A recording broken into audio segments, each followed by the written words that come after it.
K M. മാണിയെയും Kerala കോൺഗ്രസിനെയും ലക്ഷ്യം വെച്ചാണ് ബാർകോഴ ആരോപണം ഉയർന്നതെന്നാണ് റിപ്പോർട്ടിലെ കണ്ടെത്തൽ. Ramesh Chennithala, PC. George, Joseph Vazhakkan തുടങ്ങിയ രാഷ്ട്രീയ നേതാക്കളും വിജിലൻസ് ഡയറക്ടർ ജേക്കബ് തോമസ്, കോഴക്കേസ് അന്വേഷിച്ച വിജിലൻസ് എസ്.പി. ആർ. സുകേശൻ എന്നിവരും ഗൂഢാലോചനയിൽ പങ്കാളികളാണെന്ന് റിപ്പോർട്ടിൽ പറയുന്നു.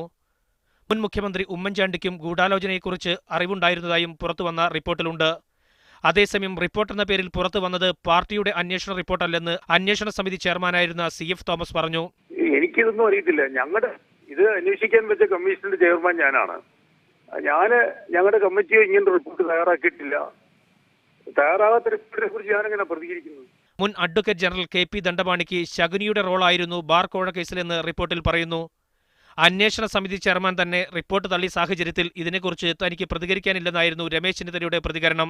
അങ്ങനെ ഒരു റിപ്പോർട്ട് ഉണ്ടായിട്ടില്ലെന്ന റിപ്പോർട്ട് തയ്യാറാക്കാൻ അന്വേഷിക്കാൻ വേണ്ടി നിയോഗിച്ച ചെയർമാൻ CF തോമസ് തന്നെ പറഞ്ഞിരിക്കുകയല്ലേ. അപ്പോൾ ഇങ്ങനെയുള്ള വാർത്തകൾ കൊടുക്കുമ്പോൾ മാധ്യമങ്ങൾ കുറേ കൂടി അവധാനത കാണിക്കണമെന്നാണ് പറയുന്നത്. ആർക്ക് വേണമെങ്കിലും കമ്പ്യൂട്ടർ പ്രിൻ്റ് എടുത്ത് വാർത്ത കൊടുക്കാം.